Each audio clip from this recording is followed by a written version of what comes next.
জেলায় জেলায় সংকট সমস্যা তা থেকে উত্তরণের চ্যালেঞ্জ আর সম্ভাবনার কথা তুলে ধরতে চলছে ডিবিসি এক্সপ্রেস। বিশেষ এই আয়োজনে মতামত থাকছে তৃণমূল থেকে শুরু করে নীতি নির্ধারকদের। ডিবিসি এক্সপ্রেস আজ সারাদিন ছিল ময়মনসিংহ জেলায়। সিএসআরএম ডিবিসি এক্সপ্রেস আজ সারাদিন রয়েছে ময়মনসিংহ জেলায় এবং ময়মনসিংহ বিভাগের বিভিন্ন সংকট সমস্যা এবং সম্ভাবনা নিয়ে আমরা কথা বলবো।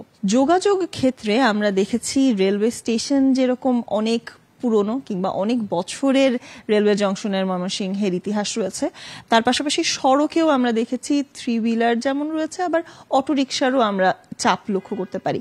সেক্ষেত্রে যানজট নিয়ন্ত্রণে বা এই ধরনের ময়মনসিংহ মহাসড়কেও আমরা প্রায়ই দেখি যে প্রাণ ঝরছে, এগুলো নিয়ন্ত্রণে আসলে কেমন ব্যবস্থা নেওয়া হচ্ছে? সারা বাংলাদেশে যেখানে কোনো জেলায় 50 থেকে 52% যেখানে কাঁচা পাকা রাস্তা, সেখানে ময়মনসিংহে কিন্তু পাকা রাস্তার সংখ্যা 28%।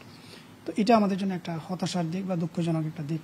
দ্বিতীয় যে বিষয় সেটা হচ্ছে আমরা ময়মনসিংহ শহরে যেটা আপনি বললেন যানজট, এই যানজটটার জন্য আমরা ডে 1 থেকে এই ময়মনসিংহ শহরে আমরা কাজ করে যাচ্ছি।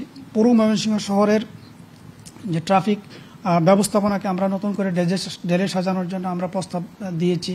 এখানকে রোডগুলোকে আমরা ডিভাইডেশন করেছি, 6টা রোডে বিভক্ত করেছি। এক রোডের গাড়ি যেন অন্য রোডে না যায় সেভাবে ব্যবস্থা করেছি। এবং এখানে আপনি 3 হুইলার বলেন, তারপরে 3 চাকার, আপনার 4 চাকার, মোটা চাকার, চিকন চাকার গাড়ি আছে, সবগুলোকে রেজিস্ট্রেশনের আওতায় এনে তাদেরকে আপনার কালারিং করা, তাদেরকে রোড ভাগ করে দেওয়া, সব মিলিয়ে আমরা একটু চেষ্টা করছি।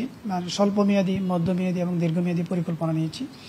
এই যদি পরিকল্পনাগুলো আমরা সাকসেসফুলি আমরা যদি বাস্তবায়ন করতে সক্ষম হই, আমার বিশ্বাস ময়মনসিংহ শহরের যানজট অনেকাংশে হ্রাস পাবে। তবে আপনাদের আরেকটি বিষয় বলে রাখা ভালো, সেটা হচ্ছে যে ময়মনসিংহ শহরে যানজট বৃদ্ধির পেছনে আমাদের একটা বহুদিনের পুরনো এখানে রেল লাইন রয়েছে। এই রেল লাইনটা ময়মনসিংহ শহরের প্রায় 23টি পয়েন্টে আপনার অবস্থিত। 23টি পয়েন্টে যদি একটা রেল যদি 23টি পয়েন্টে যদি হিট করে, তাহলে সেখানে যদি 5 মিনিট করে যদি আমার সময় নষ্ট হয়, তাহলে কতক্ষণ সময় সেখানে আমার একজন পথযাত্রীকে অপেক্ষা করতে হচ্ছে। তো সেই বিষয়টা একটু খেয়াল রাখা দরকার। তো সব মিলিয়ে আমরা এখানে একটা প্রস্তাবনা দিয়েছি, যেখানে একটা ওভারপাস বা এখানে কোনো আন্ডারপাস করার যদি সুযোগ থাকে, তাহলে আমরা দীর্ঘমেয়াদে যদি সেটা বিবেচনা করা হয়, তাহলে হয়তো যানজট অনেকাংশে কমে আসবে। রেলওয়ে জংশনকে আসলে উন্নত করার, যাত্রী সেবা আরো নিশ্চিত করার তেমন কোনো উদ্যোগ জেলা প্রশাসনের পক্ষ থেকে নেওয়া হচ্ছে কিনা, কিংবা রেলওয়ের পক্ষ থেকে? আসলে বিষয়টা নিয়ে আমরা রেলের সাথে বেশ কয়েকবার বসেছি, কথা বলেছি। আমাদের উদ্দেশ্য হচ্ছে রেলকে তো সরানো হতে সম্ভব হবে না, সেক্ষেত্রে আমরা যদি কোনো বাইপাস করতে পারি, তাহলে সেক্ষেত্রে হয়তো আমরা রেলটাকে অ্যাভয়েড করে, রেলের পথটাকে অ্যাভয়েড করে আমাদেরকে আপনার মানুষকে যাতায়াতের একটা স্কোপ করা যাবে।